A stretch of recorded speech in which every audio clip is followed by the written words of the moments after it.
चलिए, तो हम लोग मैदान पढ़ रहे थे। मैदान में आपका बीच का सारे मैदान हो गए हैं। गंगा का मैदान, छत्तीसगढ़ का मैदान, राजस्थान का मैदान, पंजाब का मैदान, ऊपर का मैदान, ये उत्तर विशाल का मैदान, ब्रह्मपुत्र का मैदान, ये सारे मैदान हमने पढ़ लिए हैं। आज क्या मतलब उसी टॉपिक में है। इसके बाद दो और मैदान बचे हैं। मैदानों में से ये आपका पश्चिमी तटीय मैदान और दूसरा आपका, पहला आपका पश्चिमी तटीय मैदान, दूसरा आपका पूर्वी तटीय मैदान। तो ये दो मैदान और बचे हुए हैं। तो पश्चिमी तटीय मैदान का निर्माण कैसे हुआ है कि हमने तो जैसे बताया था कि इस पठार से जो नदियां पश्चिमी तट से निकलती हैं वो अपना मुहाना कहाँ बनाती हैं, पूर्वी तट में। तो हमने एक बात और बताई कि नदियों के द्वारा ही मैदान का निर्माण हुआ है। तो सीधी सी बात है, यहाँ भी नदियों के द्वारा ही मैदान का निर्माण हुआ होगा। लेकिन हम तो कह रहे हैं नदियां सारी इधर बह रही हैं, लेकिन सारी की सारी नदियां इधर नहीं बह रही हैं। बहुत सारी छोटी छोटी नदियां, आपका भरतपूजा हो गया, पेरियार हो गया, मांडवी हो गई, जुआरी हो गई, ऐसी बहुत सारी छोटी छोटी नदियां आपकी पश्चिमी घाट पर्वत से निकलकर पश्चिमी तटीय मैदान में अपना या अरब सागर में अपना मुहाना बनाती हैं। बहुत सारी नदियां हैं छोटी छोटी। तो उसमें से आपका जैसे मान लीजिए, तो वो नदियां जब आएंगी तो आपका मैदान का निर्माण करेंगी। ठीक है, इसी प्रकार इस मैदान को हम लोग कैटेगराइज कर देते हैं, कई भागों में बांट देते हैं। तो आपको ये एग्जाम में पूछा जाता है कि यहाँ से यहाँ तक किस मैदान को क्या कहते हैं, इस मैदान को क्या कहते हैं, यहाँ से यहाँ तक के क्षेत्र को क्या कहते हैं। तो इसका विशेष ध्यान रखेंगे हम लोग। चलिए एक एक करके देखते हैं कि आपका पश्चिमी तटीय मैदान जो है आपका कहाँ से फैला है, गुजरात से। ठीक है, गुजरात का ये काठियावाड़ प्रदेश है।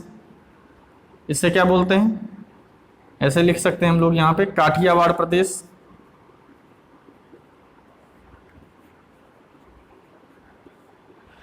ठीक है, तो हम कह सकते हैं गुजरात के काठियावाड़ प्रदेश से तमिलनाडु तक है, तमिलनाडु के कन्याकुमारी तक पूरा ये फैला हुआ है पश्चिमी तटीय मैदान। इसका निर्माण कैसे हुआ, इसका निर्माण आपका नदियों द्वारा लाई गई मिट्टी के अवसाद से ही हुआ है। ठीक है, नदियों द्वारा लाई गई मिट्टी के अवसाद से हुआ है, प्लस आपका सागरों के जो है निक्षेप, सागरों भी अपने साथ कुछ अवसाद मिट्टी लाते हैं, उनके द्वारा लाई गई मिट्टियों से भी इस मैदान का निर्माण हुआ है। यानी ये संयुक्त रूप से निर्माण हुआ है, किसके द्वारा, नदियों के द्वारा और सागरों के द्वारा लाई गई मिट्टियों के निक्षेप से इसका निर्माण हुआ है। ठीक है, तो इस मैदान को ये पूरा आपका जो फैला हुआ है यहाँ से काठियावाड़ पर, यानी गुजरात से कह सकते हो तमिलनाडु तक जो फैला हुआ है, इसको हम चार भागों में बांट के देख सकते हैं। यही एग्जाम में आपका पूछा जाता है, पूछा गया है कई बार कि जैसे मान लीजिए आपको यहाँ से गुजरात के और गुजरात से लेकर के यहाँ पे आपका दमन है, गुजरात से दमन तक के मैदान को हम लोग बोलते हैं क्या,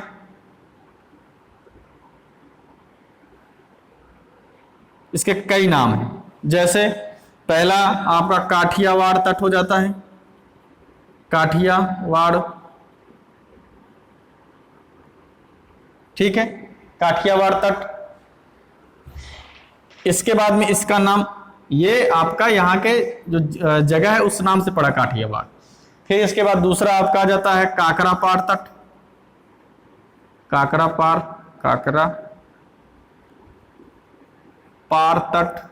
इसके नाम है, या तो ये होगा और या तो इसका नाम रख देते हैं गुजरात तट, गुजरात तट।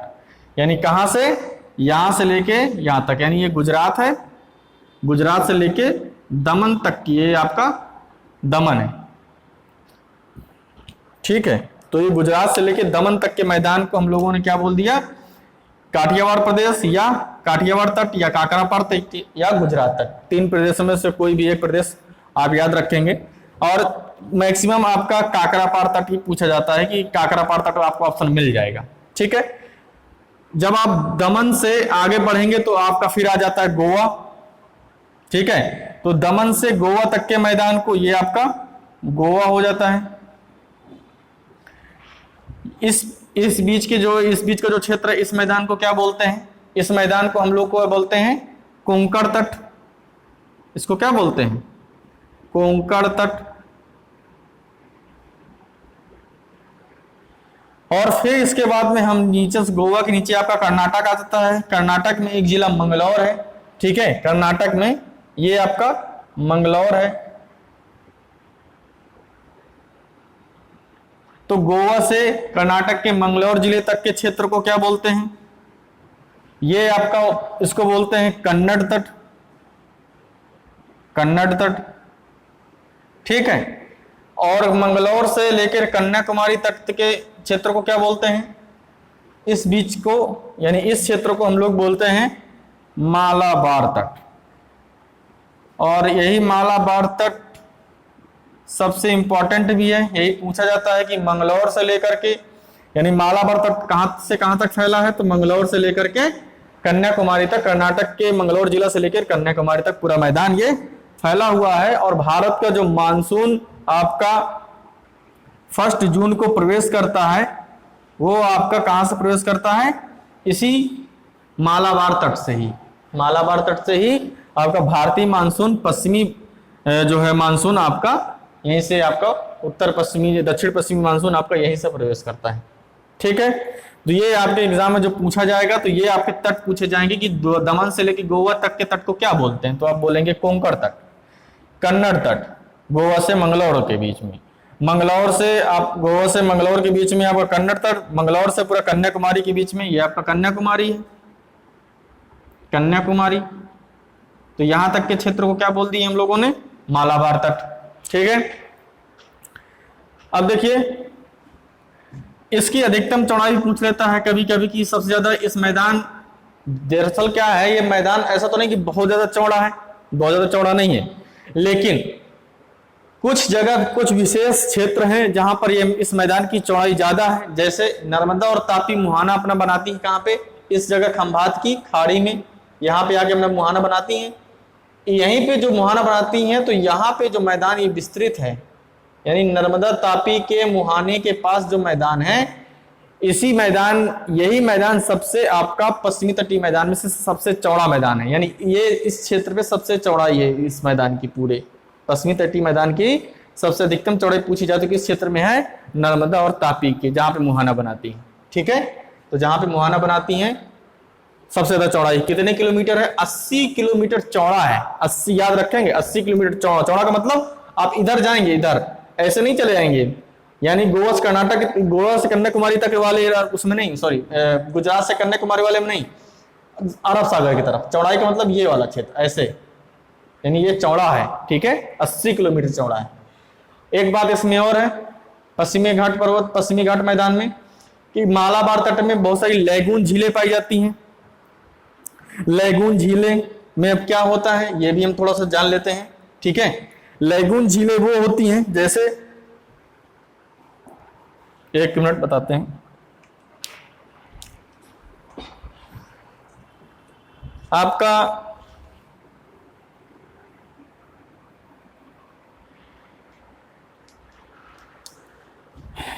ये आपका ऐसे कटा फटा पूरा मैदान है, कटा फटा पूरा मैदान है। और समुद्र का जल, जैसे मान लीजिए ये बहुत ज्यादा कटा फटा, ये हम सीधा बना देते हैं लेकिन ये सीधा है नहीं, कटा फटा है बहुत ज्यादा, ऐसे ऐसे करके नीचे। तो यहाँ पे समुद्र का पानी जाहिर सी बात है इस जगह में जाके भर जाएगा। यहाँ से नदियां आती हैं, तो नदियां अपने साथ गाद, मिट्टी, अवसाद लाती हैं और वो धीरे धीरे करके इसके चारों तरफ फैला देती हैं। ये मिट्टी अपना इसके चारों तरफ, पानी के चारों तरफ फैला देती हैं। जिस प्रकार ये समुद्री जल पूरी तरह से घिर जाता है, इसे ही जो पूरी तरह से समुद्री जल को घेर लिया जाता है नदियों के द्वारा लाए गए अवसाद से, उसे ही हम क्या बोलते हैं, उसे ही हम लोग कहाँ गए ये उसे ही हम लोग लैगून झीलें बोलते हैं, ठीक है। तो लैगून झीलें भी आपका विकसित हुई हैं कहां पे, मालाबार तट में। तो याद रखेंगे मालाबार तट में आपका लैगून झीलों का भी निर्माण हुआ है। लेकिन यहां पे जैसे मान लो इनको लैगून बोल दिया गया पूरे पश्चिमी तटीय मैदान में, यही जब झीलें, यही इसी प्रकार जो झीलों का निर्माण केरल में होता है उन्हें कयाल के नाम से जानते हैं।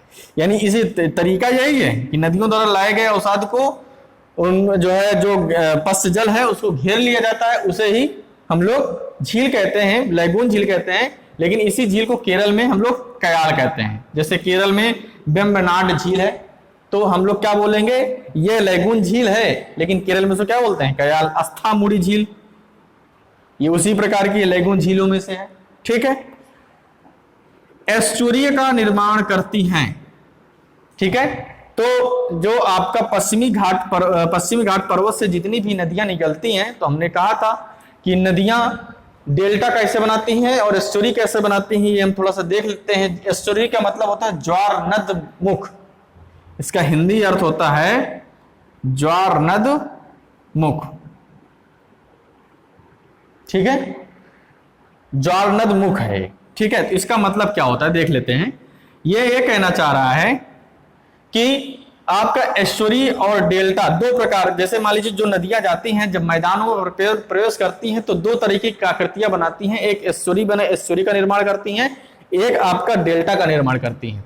तो नदियां डेल्टा का निर्माण कैसे करती हैं, जैसे मान लीजिए आप नदियां यहां से ये पूरी नदी बहती चली आई ऐसे करके, लेकिन यहां पे अब क्या है, यहां पे पूरी नदी बहती चली आई, लेकिन यहां पे मैदान पूरी तरह से समतल हो चुका है, ढाल किसी तरफ दिख नहीं रहा नदियों को, तो नदी की एक ही शाखा कई शाखाओं में विभाजित हो जाती है, कई शाखाओं में विभाजित हो जाती है। ठीक है, और इस प्रकार अगर हम इसको पूरा जोड़ के देखा जाए तो पूरा एक डेल्टा का निर्माण करती है।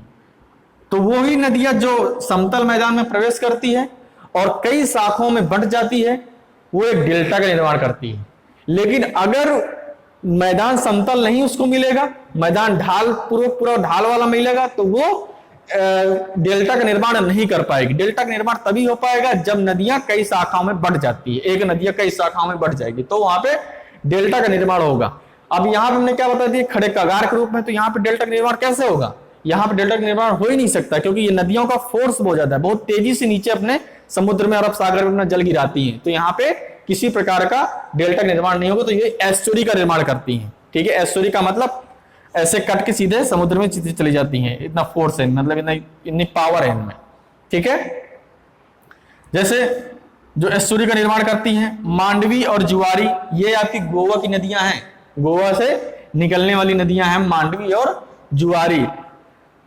ठीक है, गोवा से ये दोनों नदियां किसका निर्माण करती हैं, एस्चुरी का निर्माण करती हैं। और मांडवी और जुआरी में से जुआरी नदी के तट पर ही आपका पणजी स्थित है।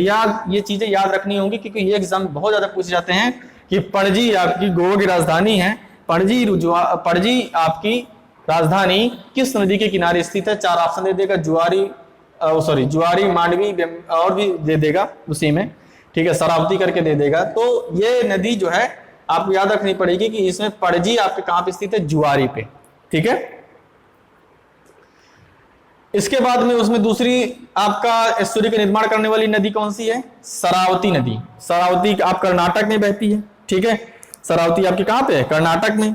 और शरावती नदी पर ही सबसे बड़ा कौन सा है, जलप्रपात। जलप्रपात का मतलब ये आपका पर्वत है और ऊपर से ऐसे करके जल गिर रहा है और सबसे ऊंचा है। ठीक है, सबसे बड़ा जलप्रपात। ठीक है, सबसे बड़ा जलप्रपात है। और सबसे बड़ा जलप्रपात है आपका पूरा, एक मिनट,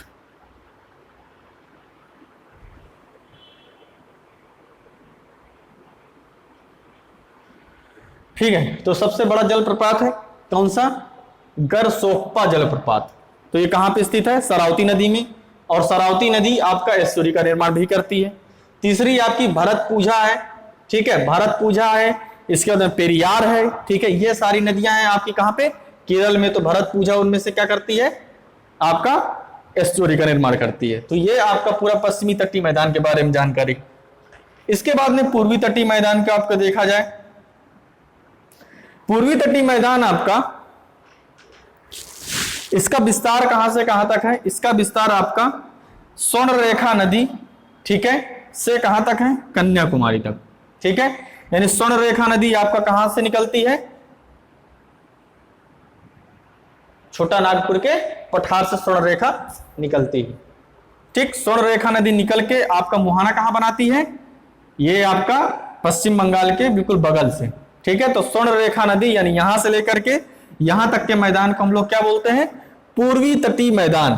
ठीक है, पूर्वी तटीय मैदान। दरअसल इस मैदान को विभाजन किया गया है, लेकिन जितना सटीक तरीके से उसका विभाजन किया गया है उतना इसका नहीं कर सकते। क्यों, क्योंकि ऑलरेडी ये विभाजित है। ऑलरेडी ये विभाजित है, क्योंकि इतनी सारी नदियां इसमें बह रही हैं, बड़ी बड़ी नदियां, इसको पूरी तरह से काट दी हैं, कटा छटा है ये। तो इस प्रकार ये जो है इसको विभाजन करने की जरूरत नहीं पड़ी है। ठीक है, ठीक है। तो इसका व्यापक अपर्दन यानी बड़े स्तर पे इसका अपर्दन हुआ, यानी इसको जो है इस पर्वत को यानी इस मैदान को यानी इसका कटा हुआ भाग है। ठीक है, इसमें ही डेल्टा का निर्माण होता है। देखिए उसमें क्या हुआ, उसमें सूर्य का निर्माण हुआ पश्चिमी तटीय मैदान में, लेकिन इसमें डेल्टा का निर्माण हुआ। क्यों? क्योंकि इधर का ढाल जब नदियां यहां से बहकर आती हैं तो ये ढाल आपका मंद हो जाता है, यानी ढाल ज्यादा नहीं रहता है, ढाल बिल्कुल मंद हो जाता है। तो इस प्रकार यहाँ पे डेल्टा का निर्माण भी ये नदियां करती हैं। गोदावरी और कृष्णा, गोदावरी आपका ऊपर आपका यहाँ पे आ जाएगा महानदी, फिर ये नीचे गोदावरी, नीचे कृष्णा। गोदावरी कृष्णा जहां पे डेल्टा बनाती हैं, गोदावरी कृष्णा का जो डेल्टाई भाग है, यानी जहां पे गोदावरी कृष्णा, ये गोदावरी आ गई और इधर से ये कृष्णा आ गई, ये बीच में जो ये डेल्टा का निर्माण हुआ, इसे ही गोदावरी कृष्णा का डेल्टा बोलते हैं। ठीक है, तो गोदावरी कृष्णा का डेल्टा जो डेल्टाई भाग है उसमें कोलेरो झील स्थित है। ठीक है, कोलेरो झील भी आपको याद रखना होगा कि कोलेरो झील का मतलब यह होता है कि जो डेल्टा यानी नदियों, ये आपका जो लैगून झीलें थी ये समुद्र के पानी से मिलकर बनी थी। ठीक है, याद रखेंगे इस बात को, ये समुद्र के पानी से मिलकर बनी थी, लेकिन जो ये आपकी कोलेरो झील है ये आपकी नदियों के पानी से ही मिलकर बनी है। यानी यहां से नदी निकली और नदी निकलने के बाद यहां पे इसने डेल्टा का निर्माण कर दिया और यही नदी का पानी तो यहां पे रोक दिया, तो यहां पे थोड़ी ना समुद्र का पानी अंदर आ गया है, लेकिन यहां पे समुद्र का पानी है। इस बात को ध्यान रखेंगे। ठीक है, तो ये कैसी नदी है, ये कैसे जो है झील है, कोलेरो झील आपका डेल्टाई झील है। बिल्कुल याद रखेंगे इस बात को, क्योंकि ये एग्जाम में बहुत ज्यादा पूछा गया क्वेश्चन है। ठीक है, गोदावरी और कृष्णा के जो ये तट है यहां से यहां तक के, गोदावरी और कृष्णा के जो बीच का ये मैदान है इसे उत्तरी सरकार तट बोलते हैं, उत्तरी सरकार तट। ठीक है, उत्तरी सरकार तट। ठीक, इसमें लैगून झीलें वही, ठीक है, लैगून झीलें आपका वही आ गई, जो लैगून झीलें हम लोग पश्चिमी घाट पर्वत में पढ़े थे, पश्चिमी घाट मैदान में पढ़े थे, लैगून झीलें वही होंगी, बार बार डिस्कस करने की जरूरत नहीं है। तो पश्चिमी पूर्वी तटीय मैदान में दो लैगून झीलें पाई जाती हैं। कौन सी? एक आपकी चिल्का झील है और एक आपकी पुलिकट झील है। चिल्का झील आपकी भारत की सबसे बड़ी नमकीन या खारे पानी की झील है, और लैगून झीलों को हम लोग अनूप झील के नाम से भी जानते हैं, लैगून झीलें या अनूप झीलें।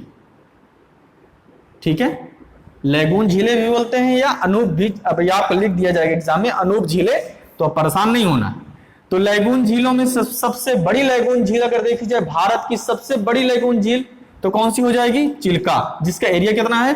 3560 वर्ग किलोमीटर। इसके पहले हमने बताया कि भारत की सबसे बड़ी अंतःस्थली कौन सी है, ये आप लोग हमको कमेंट में बताएंगे कि भारत की सबसे बड़ी अंतःस्थली आपका झील कौन सी है, अंतःस्थली नमकीन झील कौन सी है, भारत की सबसे बड़ी अंतःस्थली नमकीन झील कौन सी है, ये आप हमको कमेंट में लिखकर बताएंगे। ठीक है, ये आपका दो झीलें हो गई, कौन सी? चिल्का झील हो गई और ये आपकी पुलिकट झील हो गई। झील अभी पढ़ेंगे, ये झील पढ़ेंगे हम, तो बस ये मैदान के पास जो विशेषता है उसकी बात हम कर रहे हैं। ठीक है, झील तो भी एक एक करके सारी झील, बहुत सारी झीलें हैं, सब पढ़ेंगे। ठीक, पुलिकट झील आपका आंध्र प्रदेश और तमिलनाडु की सीमा पर स्थित है। ठीक है, पुलिकट झील आंध्र प्रदेश और तमिलनाडु की सीमा पर स्थित है। आपको याद होगा कि जब भूगोल का पहला या दूसरा तीसरा लेक्चर रहा होगा उसमें हमने बताया था कि इसी तट पर सतीश धवन अंतरिक्ष केंद्र का लॉन्चिंग पैड इसी पुलिकट झील के पास स्थित है।